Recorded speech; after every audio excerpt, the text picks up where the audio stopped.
Rich Dad, Poor Dad by Robert T. Kiyosaki. Introduction. Rich Dad, Poor Dad. Having two dads offered me the choice of contrasting points of view, one of a rich man and one of a poor man.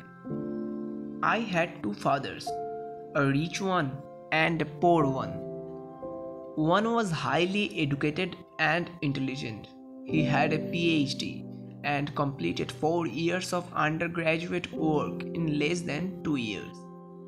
He then went on to Stanford University, the University of Chicago, and Northwestern University to do his advanced studies, all on full financial scholarships. The other father never finished the 8th grade. Both men were successful in their careers, working hard all their lives. Both earned substantial incomes, yet one always struggled financially and the other would become one of the richest men in Hawaii.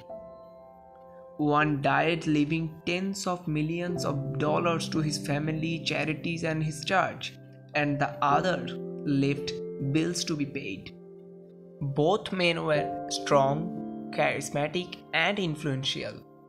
Both men offered me advice, but they did not advise the same things. Both men believed strongly in education, but did not recommend the same course of study. If I had only one dad, I would have had accept or reject his advice.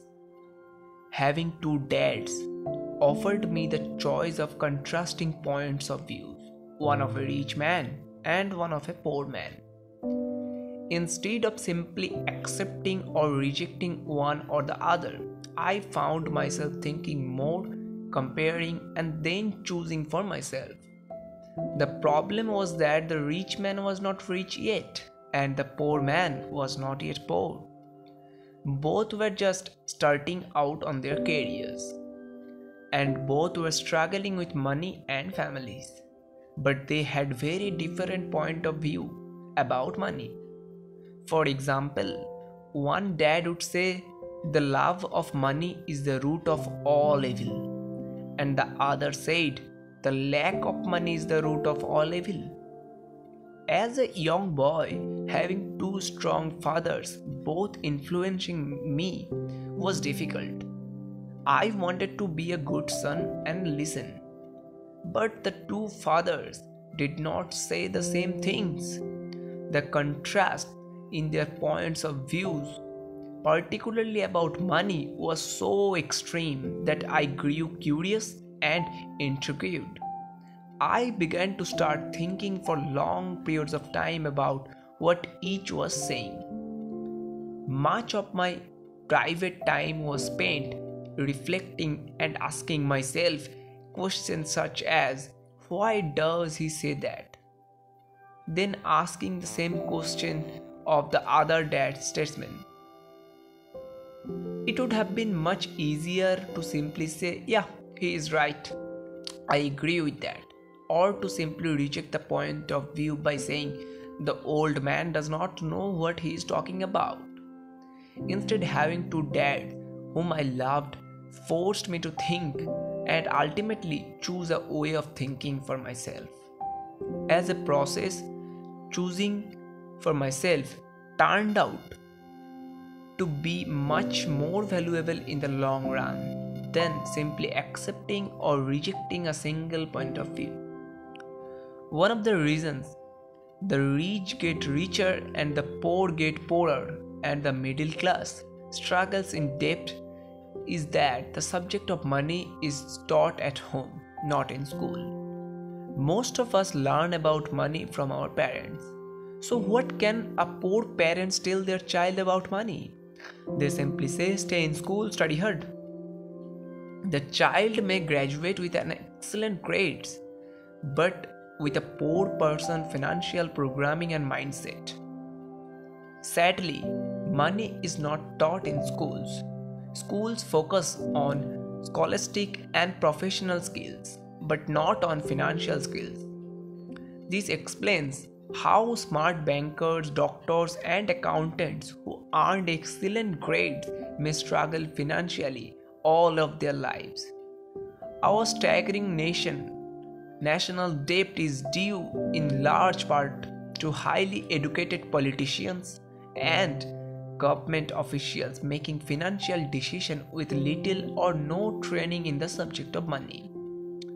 Today, I often wonder what will soon happen when we have millions of people who need financial and medical assistance. They will depend upon their families or the government for financial support. What will happen when Medicare and Social Security run out of money? How will the nation survive if teaching children about money continues to be left to parents, most of whom will be or already are poor? Because I had two influential fathers, I learned from both of them. I had to think about each dad's advice, and in doing so, I gained valuable insight into the power and effect of one's thought on one's life. For example, one dad had a habit of saying, "I can't afford it," and the other dad forbade those words to be used. He insisted I ask, "How can I afford it?" One is a statement and the other is a question. One lets you off the hook and the other forces you to think. My soon to be rich dad would explain that by automatically saying the words "I cannot afford it," your brain stops working. By asking the question "How can I afford it?" your brain is put to work. He did not mean that you should buy everything you want. He was fanatically about exercising your mind, the most powerful computer in the world.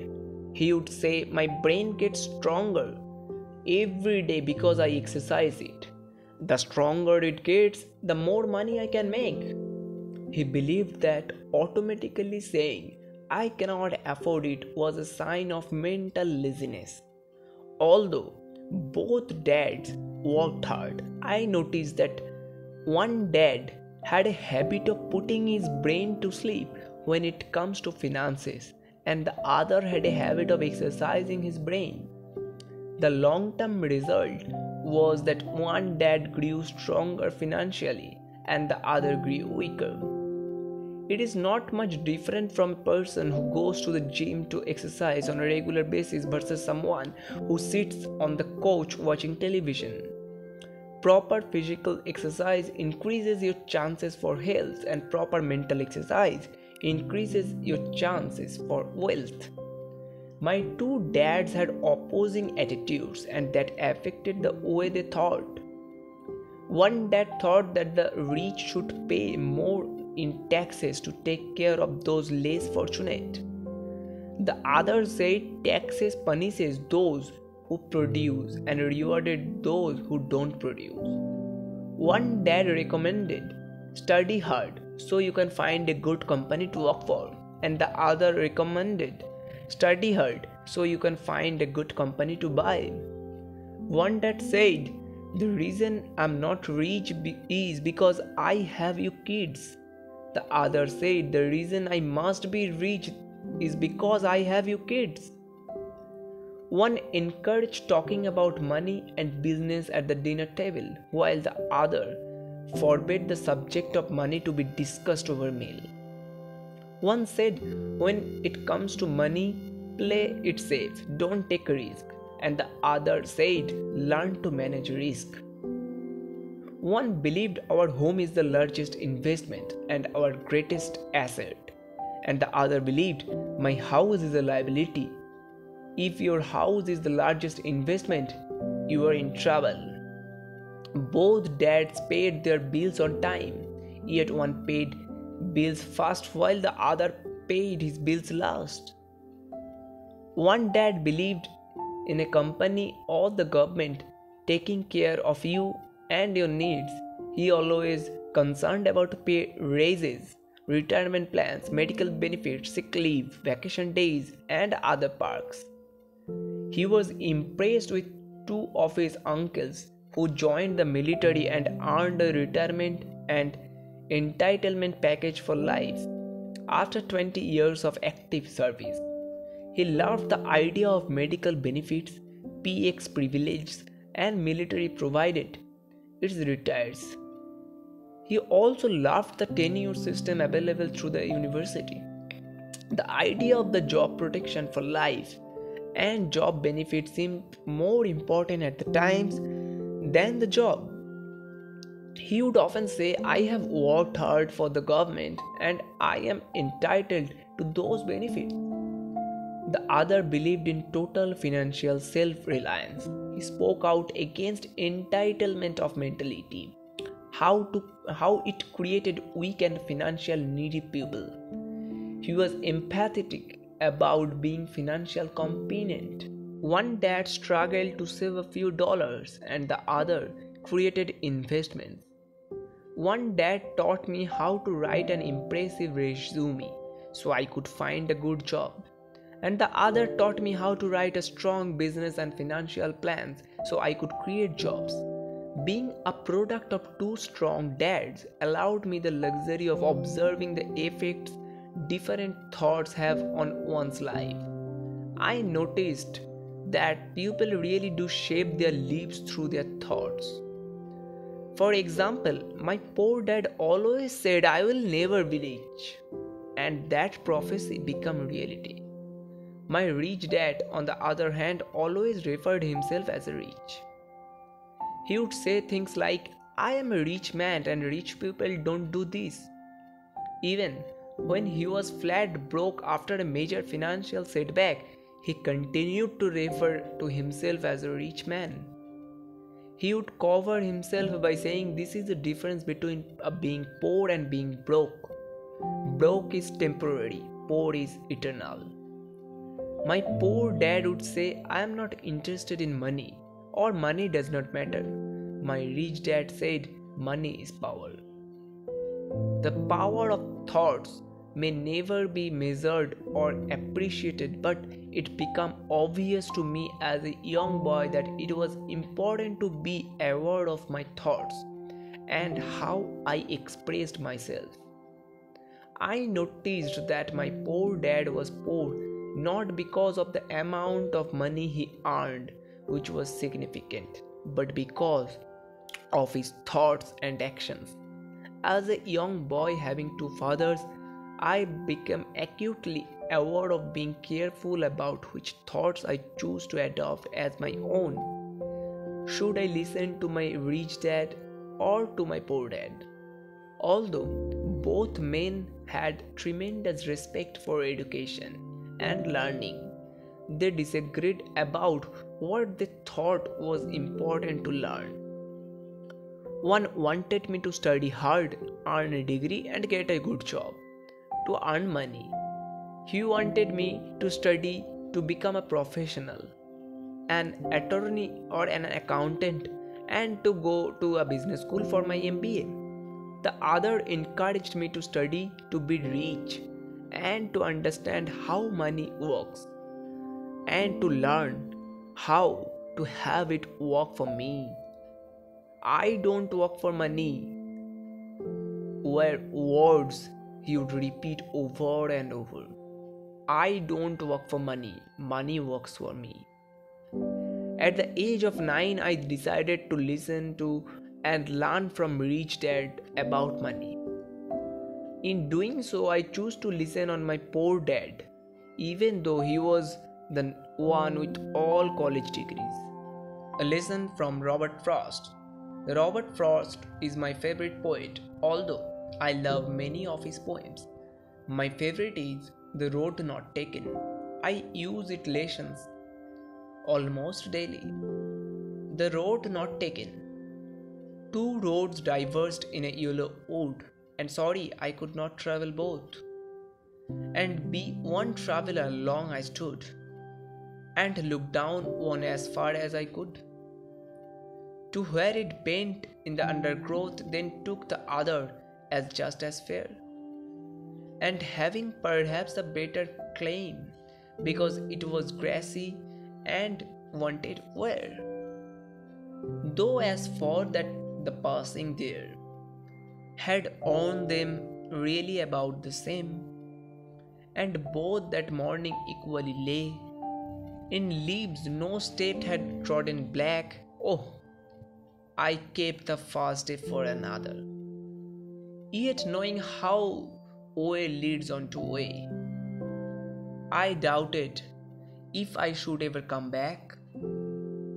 I shall be telling this with a sigh, somewhere ages and ages hence. Two roads diverged in a wood, and I took the one less traveled by, and that has made all the difference. And that has made all the difference. Over the years, I have often reflected upon Robert Frost's poem, choosing not to listen to my highly educated dad's advice and attitude about money was a painful decision. But it was a decision that shaped my rest of my life. Once I made up my mind about whom to listen to, my education about money began. My rich dad taught me over a period of 30 years until I was 39 years old. He stopped once he realized that I knew and fully understood what he had been trying to drum into my often thick skull. Money is one form of power, but what is more powerful is financial education. Money comes and goes, but if you have the education about how money works, you gain power over it, can begin building wealth.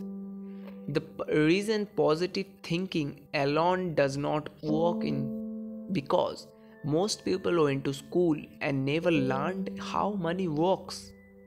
So they spend their lives working for money.